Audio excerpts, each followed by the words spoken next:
မင်္ဂလာပါအဖို့ယူ channel ကပြန်လည်ကြိုဆိုလိုက်ပါတယ်အခုဗီဒီယိုမှာတော့ကျွန်တော်တို့ Likas key နဲ့ကောက်ထားတဲ့ survey data တွေကို pivot တွေပဲအသုံးပြုပြီးတော့ဒီ analysis ပြုလုပ်ပြပြီးသွားမှာဖြစ်ပါတယ်ပြီးတော့ကျွန်တော်တို့ဒီ Likas key နဲ့ကောက်ထားတဲ့ survey data ကပုံစံမျိုးမျိုးနဲ့တွေ့နိုင်တယ်ပေါ့ဥပမာအခုကျွန်တော်ပြထားသလိုမျိုးဒီ Likas key ဟိုမှာ label နဲ့ disagree strongly agree ဒီလိုပုံစံမျိုးလည်းရှိနေတယ်လို့အဲ့လိုမဟုတ်ဘဲနဲ့ကျွန်တော်တို့ဒီမှာ disagree နေရာမှာဆိုရင်ကျွန်တော်တို့ do တို့ strongly agree နေရာမှာ 5 တို့ဒီလိုမျိုးဒီ point နဲ့လည်းတွေ့နိုင်တယ်နောက်တစ်ခုက strongly agree ရှိမှာကျွန်တော်တို့ 5 နဲ့ strongly agree ပေါ့ point နဲ့ဒီ label နဲ့နှစ်မျိုးလုံးတွဲပြီးတော့လည်းတွေ့နိုင်တယ်ပေါ့ဒါကတော့ကျွန်တော်တို့ဒီ survey ကောက်တဲ့နေရာမှာဒီ Google Form နဲ့ကောက်တဲ့ဆိုရင်လည်းများသောအားဖြင့်ကျွန်တော်တို့ point နဲ့ label နဲ့တွဲတွေ့တာမျိုးတို့ပြီးရင်ကျွန်တော်တို့ data entry သွင်းတဲ့အခါမှာကိုသွင်းတဲ့ပုံစံပုံမှန်မူတည်ပြီးတော့ကျွန်တော်တို့ရဲ့ဒီ Excel ကတော့ဒီပုံစံကတော့ဝယ်သွားမှာပေါ့အခုကျွန်တော်ဗာနဲ့ရှင်းသွားမလဲဆိုလို့ရှိရင်ဒီ Likas scale မှာ label ပုံစံနဲ့ကိုဒီ frequency တွေ percentage တွေ mean တွေ standard deviation တွေအလွယ်ကူဆုံးနဲ့အမြန်ဆုံးဘယ်လိုတွက်လို့ရလဲဆိုတာကိုကျွန်တော်အနေနဲ့အသေးစိတ်ဆွေးနွေးပြသွားမှာဖြစ်တယ်လို့ဒီတဆင့်ချင်းစီမှာလည်းဘယ်လိုလုပ်ရမလဲဆိုတာကိုကျွန်တော်အနေနဲ့ဆွေးနွေးပြမှာဖြစ်ပါတယ်ပြီးတော့ကျွန်တော်တို့ဒီ first row မှာဆိုရင် ID ရှိမယ် gender age education ဒီကျွန်တော်တို့ဒီ questionnaire မှာပါတဲ့မိခွန်းထဲမှာပါတဲ့ကျွန်တော်တို့ဒီမိခွန်းတွေရှိမယ်ပေါ့ ID ကတော့ကျွန်တော်တို့ဒီ respondent ဒီကြီးပြောပေါ့နော် respondent ID ပြီးလို့ရှိရင် age ရှိမယ် education ရှိမယ်ပေါ့နောက်တစ်ခုကကျွန်တော်တို့ဒီ Likas key နဲ့မိထားတဲ့ statement တွေရှိမယ်အဲ့တော့ကျွန်တော်ဒီမှာပထမဆုံးနဲ့ကျွန်တော်တို့ဒီ survey data တစ်ခုလုံးကိုကျွန်တော်တို့က select ပြီးဘယ်လို select ပေးမလဲဆိုရင်ကျွန်တော်တို့ကဒီ down မှာရှိတဲ့နေရာကိုကျွန်တော်နှိပ်လိုက်မယ်ပေါ့နော်တစ်ချက်ကလစ်လိုက်လို့ရှိရင်ဒီကျွန်တော်တို့က Excel တစ်ခုလုံးကိုကျွန်တော်တို့က select ပေးထားပြီးသားဖြစ်သွားပြီဒါဆိုရင်ပြီးရင်ကျွန်တော်က data ကိုသွားမယ်ပြီးရင် from table ညင်းဆောင် rate ဆိုတာလေးရှိတယ်အဲ့ဒီနေရာလေးကိုတစ်ချက်ကလစ်လိုက်ပေါ့ပြီးရင်သူက power quality ကိုပြောင်းသွားမယ်အဲ့မှာကျွန်တော်တို့ကမလုပ်ချင်တာလဲဆိုရင်ကျွန်တော်တို့ရဲ့ဒီ Likas key နဲ့ကောက်ထားတဲ့ data ကိုကျွန်တော်တို့က frequency တွေ percentage တွေတွက်ချင်အဲ့တော့ကျွန်တော်တို့တွက်ချင်တဲ့ဒီ column တွေကို select ပေးလိုက်မယ် select ပေးလိုက်မယ်ပြီးရင် transform တွေကိုသွားမယ်ပြီးရင် import column ဆိုတာလေးဒီ icon လေးရှိတယ်ဒီ icon ပေးရ down arrow လေးကိုကျွန်တော်တို့ click လိုက်တာနဲ့ဒီမှာ import only selected column ပေါ့နော်ဒါလေးကိုကျွန်တော်တစ်ချက် click လိုက်အဲ့တော့ဒီမှာကျွန်တော်တို့ဒီ Likas key ကိုသူကဘာပေးလုပ်ပေးလိုက်လဲဆိုလို့ရှိရင်ဒီ long format ပြောင်းပေးလိုက်တယ်အဲ့တော့အဲ့မှာကျွန်တော်တို့ဒီမှာ column name ကို attributes ကနေဒီဟာကိုကျွန်တော်က statement ဆိုပြီးတော့ statement ဆိုပြောင်းမယ်ဒီ value ကကြတော့ဘာလဲဆိုရင်ကျွန်တော်တို့ Likas key နဲ့ကောက်ထားတယ် Likas key response ပေါ့ ISP အဲ့တော့ကျွန်တော်တို့ကဒီကောင်ကို long format ပြောင်းပြီးသွားပြီဆိုလို့ရှိရင်ဘာလုပ်မလဲဆိုရင်တခါ home tab ကိုပြန်သွားမယ်ဒီအစွန်ဆုံးမှာရှိတဲ့ close and load ဆိုတာလေးပြီးမှ down arrow လို့ရှိတယ်အဲ down arrow လေးကိုကျွန်တော် click တစ်ချက်နှိပ်လိုက်ပြီးရင် close and load to ဆိုတာလေးရှိတယ်ဘာလို့မ close and load to box play ကြာလာမယ်ဒီ box play ထဲမှာကျွန်တော်တို့pivot table report ဆိုတာလေးကျွန်တော်တို့ရွှေ့ပေးလိုက်ပြီးရင် okay နှိပ်လိုက်အဲ့တော့အခုဆိုရင်ကျွန်တော်တို့ကဒီ long format ပြောင်းထားတဲ့ဒီ Excel data ကအခုကျွန်တော် pivot ဆောက်လို့ analysis လုပ်လို့ရသွားပြီပေါ့အဲ့တော့ဘယ်လို analysis လုပ်မလဲဆိုရင်ဒီမှာကျွန်တော်နာမည်ပေးခဲ့တဲ့ statement ရှိတယ် Likas key response ရှိတယ် ID ရှိတယ်ပြီးရင် gender တွေ age တွေ education အကုန်လုံးရှိဒါတွေတွက်ချင်လဲတွက်လို့ရတယ်ဒါပေမဲ့အခုတော့ဒီ video မှာတော့ကျွန်တော်တို့ဒီ Likas key ဒီ statement တွေကို analysis ပဲလုပ်မယ်အဲ့တော့ကျွန်တော် statement ကို row မှာထားလိုက်မယ်အဲဆိုကျွန်တော်ဒီမှာရှိတဲ့ statement 5ခု6ခုပေါ်လာပြီပြီးရင်ကျွန်တော်တို့ကဘာလုပ်မလဲဆိုတော့ Likas key response ကို column မှာထားလိုက်ဒီမှာကျွန်တော်တို့ကဒီမှာ agree disagree neutral strongly agree အဲဒီပေါ်လာပြီးရင်ဘာလုပ်မလဲဆိုတော့ကျွန်တော်တို့ကလိုချင်တာကဒီ statement မှာ agree ဘယ်နှယောက် ဖြေထားလဲ disagree ဘယ်နှယောက်ဖြေထားလဲလူတွေကဘယ်လောက်လဲအဲ့တော့အဲ့ဒါတွေတွက်ချင်တယ်ဆိုတော့ကျွန်တော်တို့ဘာကိုယူရမလဲကျွန်တော်ဒီ list တွေဟာ ID ကိုကျွန်တော်တို့ယူတယ် ID ကိုယူပြီးတော့ကျွန်တော်တို့ value column မှာချအဲ့ဆိုရင်သူကဒီမှာ send of ID ဆိုပြီးဖြစ်တကယ်တော့ကျွန်တော်တို့ကsend of ID မလုပ်ရဘူးကျွန်တော်တို့က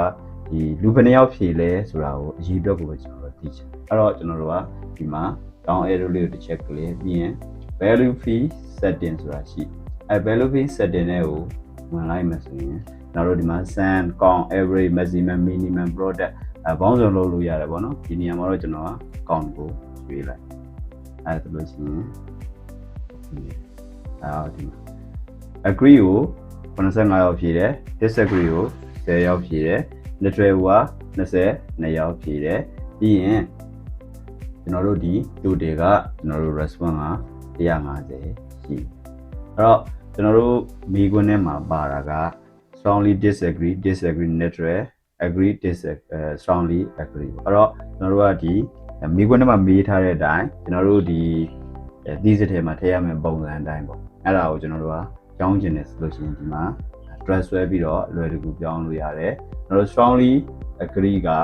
စွမ်းဆုံးအဲ့ဆိုရင် strongly disagree ကကြတော့ဟိုရှိတော့ဟုတ်ပြီပြီးရင် strongly disagree ပြီးကျွန်တော်တို့က agree လာ disagree လာမှဖြစ်တယ်ကျွန်တော်တို့ဒီ agree ကိုဒါကိုရွှေ့လိုက်အဲ့ဆိုလို့ရှိရင်ကျွန်တော်တို့က strongly အဲ့ဒါနဲ့ဒါတောင်းကျွန်တော်တို့က center လောက်လိုက်ဒါဆိုရင်ကျွန်တော်တို့ကရှင်းလင်းတွေ့ရပြီဒီမှာကျွန်တော်တို့က grand total ဒါမလို့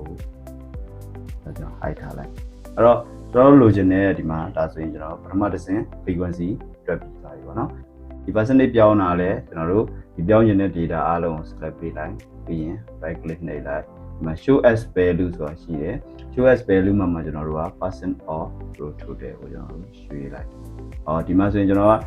decimal ကနှလုံးနဲ့ဖြတ်ထားတယ် decimal နှလုံးလို့ဆိုရင်လည်းနှလုံးနဲ့ထားတကယ်လို့နှလုံးမလို့ဆိုရင်ကျွန်တော်တို့ဒီအပေါ်ဒီ number ဆိုတဲ့ box ထဲမှာဒီ right ကိုထိုးထားတဲ့မြားလေးကိုကျွန်တော်တို့ click လိုက်ပါတော့ဒါဆိုရင်ကျွန်တော်တို့ကဒီ decimal မဖြတ်ဘဲနဲ့တွေ့ရအဲ့တော့ကျွန်တော်တို့ကဒီ frequency တွက်ပြီးပြီ percentage လည်းရပြီဒါပြီးရင်ကျွန်တော်တို့ဘာတွက်ရမလဲဆိုတော့ mean နဲ့ standard deviation တွက်ရအဲ့တော့ mean နဲ့ standard deviation ကိုလည်းကျွန်တော်တို့ဒီ Excel မှာလွယ်တကူတွက်ထုတ်လို့ရတယ်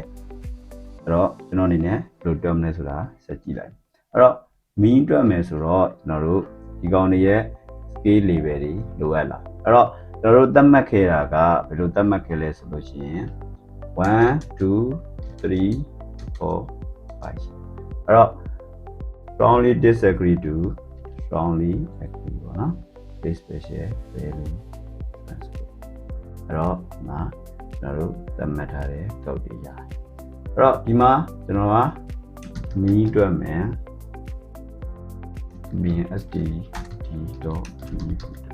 standard deviation တွက်အဲ့တော့ဘယ်လိုတွက်မလဲဆိုရင်ကျွန်တော်တို့ Excel မှာformula ကိုသုံးမယ်ဆိုရင် sum product formula sum ဆိုပြီးရိုက်လိုက်ကျွန်တော်ဒီမှာ sum product ဆိုတဲ့ formula ပေါ်လာအဲ့လေးကို double click နှိပ်လိုက်ကျွန်တော်တို့ဒီတွက်ထုတ်မဲ့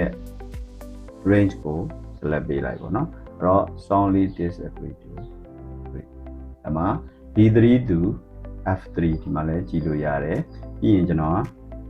comma ရေးလိုက်မယ်အဲ့တော့ကျွန်တော်တို့ကဒီ average mean တွက်တဲ့အခါမှာကျွန်တော်တို့ကရိုး mean တွက်မှာကျွန်တော်တို့က weighted mean တွက်အဲ့တော့ကျွန်တော်တို့ကောက်ထားတဲ့ data ကဒီ ordinate data state data ဖြစ်တယ်အဲ့လိုဖြစ်တဲ့အတွက်ကျွန်တော်တို့က weight တွက်တဲ့အခါမှာကျွန်တော်တို့သတ်မှတ်ထားတဲ့အားတွေကိုကျွန်တော်တို့ဒီ like scale level တွေကျွန်တော်တို့သတ်မှတ်ပြရမယ်အဲ့တော့ကျွန်တော်တို့သုံးထားတာ1စင်လိုက်ပဲရေးရမယ်2 3 4 5ဒီကျွန်တော်တို့တွင်ခွင့်ပြန်ပေးမယ်ပြီးရင်အသက်ခွင့်ပြန်ပေးမယ်ပြီးရင်အစာပြီးရင်ကျွန်တော်တို့က sum sum ပြီးရင်ဒီကောင်ကိုပဲကျွန်တော် select ပြန် B3 to BF ပြီးရင်ခွင့်ပေးလိုက်ဒါဆိုရင်ကျွန်တော်တို့က mean ရပြီပေါ့နော် 3.87 decimal နှလုံးမယ်ထားမယ် 3.87 mean တွက်ပြီးသွားပြီဆိုရင်ကျွန်တော်တို့က standard deviation တွက် standard deviation ဘယ်လိုတွက်ရမလဲဆိုတော့ကျွန်တော်တို့ mean တွက်ထားတဲ့ simple dot function ကိုပြန်သုံးအောင်ဆိုတော့ကျွန်တော် copy ယူလိုက်မယ်ပြီးရင် sk ကိုတစ်ချက်နှိပ်ပြီးရင် standard deviation box မှာ equal square root sqr square root ကိုပေးလိုက်ပြီးရင်ခုနကကျွန်တော် copy ကူးခဲ့တဲ့ simple dot function ကို base ပြန်ချလိုက်မယ်ပြီးရင်ဒီလက်သေးကွန်းတွန့်ကွန်းလေးရဲ့ရှေ့မှာလက်သေးကွန်းတစ်ချက်ပိတ်မယ်ပြီးရင်ဒီနောက်ကဒီတွန့်ကွန်းနဲ့လက်သေးကွန်းကြားမှာကတ်ဆက်ချမယ်ခုနကကျွန်တော်တို့တွက်ထုတ်လိုက်တဲ့မီးကို no လက်သေးကွန်းပိတ်မယ်ပြီးရင် square ပြင်မယ်ပြီးရင်ကျွန်တော်တို့က standard deviation ကို sample အတွက်တွက်တာဖြစ်တဲ့အတွက်ကျွန်တော်တို့ -1 နှုတ်ပြရမယ်